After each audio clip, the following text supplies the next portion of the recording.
guys, today I'm here to do my June reading wrap-up. I read quite a few books in June. None of them were fantastic, but I thought I'd talk about them anyway. So let's just jump right into the books I read in June. The first one I read was Black Eyed Susans. I was actually going to read a different one from this author, but this one was available first at my library. I listened to this on audiobook. This is about a 16-year-old girl who was kidnapped. She was later found almost dead in a field with bones of other victims around her. It's now 2 decades later and she's a single mother, and she's starting to think that the man that they convicted was not the right guy.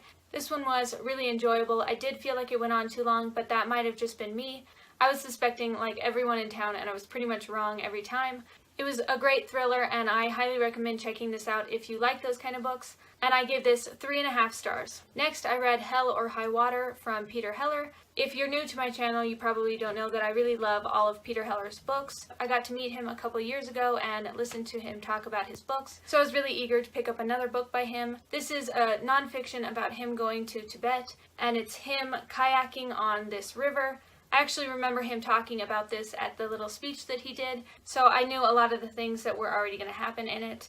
I listened to this on audio as well, and I really like when he reads his own books. I've read a couple by him that he's read, and this one wasn't read by him, and it was a little disappointing. The narrator was fine, it was just a little disappointing not hearing Peter's voice. I really love nonfiction books about travel, so if you like that too, go ahead and pick this one up. It was really interesting, and I gave this one 3 stars. Next, I picked up Crooked Letter by Tom Franklin. Another booktuber on here had mentioned that this was one of her top 10 favorite books, so I decided to pick it up. She said that it would be right up my alley, and she was totally right. This is about 2 boys from the late 70s whose friendship has broken after a tragedy, and it's now years later. They are both grown men, and they're still trying to figure out what happened to this girl that went missing when they were children. Again, this was a great suspense. I didn't see the ending coming, and I gave this 3 stars. Next, I read Stag Harbor. I was supposed to read this with a bunch of other people on the Goodreads group, but when my library got it in, I decided to read it right away. I wanted to make sure that I read it, and I didn't want it to get returned to the library before I finished it. So everyone else actually started this book 2 days ago, and I have already finished it.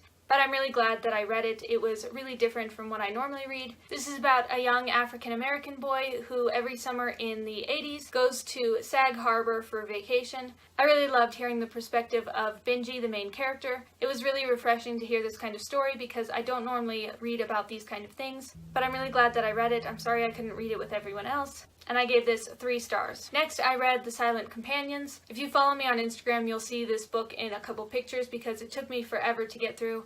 I had seen this on someone else's page and it sounded really good. It was kind of like a ghost story that takes place in the 1800s. It's this woman who moves in with her late husband's cousin to an old house, and they find these kind of wooden dolls up in a room that has been locked.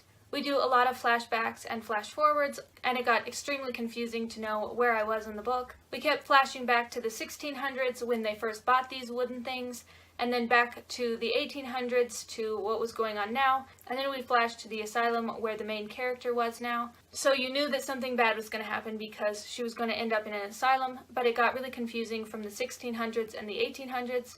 I still thought it was extremely creepy. This is one of the creepiest books that I've read. I don't really get freaked out in books very often, but this one was pretty freaky.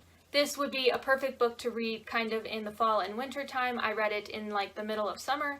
But I still really enjoyed this, and I gave this 3 stars. Next, I read Between the World and Me. I had just hauled this, and I've been wanting to pick it up, so I decided to pick it up on audio. This book felt like it was kind of like a long TED Talks. This is a very important book to read, but it did feel like it went on too long for it to be such a short book. I felt like he was repeating a lot of things in it. This is about this guy writing to his son, talking about American history for African Americans. I think if you don't really know a lot about this, which you probably do, watching all of the news and everything, I think you should probably pick this up. It's very insightful. But since I did know stuff that was already going on, it kind of felt repetitive to me. It is absolutely disgusting how people are treating other people, but I gave this 3 stars. Next, I picked up The Outsider by Stephen King. I kind of thought getting the large print would have been a good idea because I could get through it faster, but I didn't realize how heavy it would be. Luckily, I found this on audio, so I didn't have to actually hold the physical copy. This is about an 11-year-old boy who has been found mutilated in a park. and there are a bunch of eyewitnesses that have seen who the person was, but we soon find out that the suspect is the coach in town, and he was out of town at the time, so they have to try and figure out how he could be in two places at once. I really enjoyed the first half of this book. It was a fantastic thriller, but about halfway through I really lost interest in this. To me, Stephen King just doesn't know how to finish a book, and I feel like the second half of the book was a totally different book altogether. Obviously, if you like Stephen King, definitely pick this one up. You'll probably like this as well, but I gave this 3 stars. Next, I picked up Heart of Darkness by Joseph Conrad. I hauled this one as well, and I decided to pick it up after a bunch of people had mentioned it. I know a lot of people really love this book or really hate it, and I was one that really hated it, but I really don't recommend this one, and I gave this 2 stars. And the last one I read in June was All My Puny Sorrows. I had been reading this off and on throughout the entire month, and I actually finished this on the last day of June. This is about 2 sisters, and one of them is trying to commit suicide, and the other sister's just trying to cope with all of this tragedy in her life. I did start to feel like this was becoming unrealistic as I was reading, but then I actually found out that the author actually lost her father and sister, both to suicide, so I guess it was kind of like a true story. This was extremely sad, and it was really interesting to see the perspective of the sister who has to go through this in watching her sister want to kill herself, and I gave this 3 stars. Okay, so those are the books that I read in June. A bunch of 3-star books, but they were all just pretty average for me. Let me know if you've read any of these books and what you thought of them. Also, let me know what your favorite book was that you read in June, and I will see you guys next time. Thanks for watching. Bye!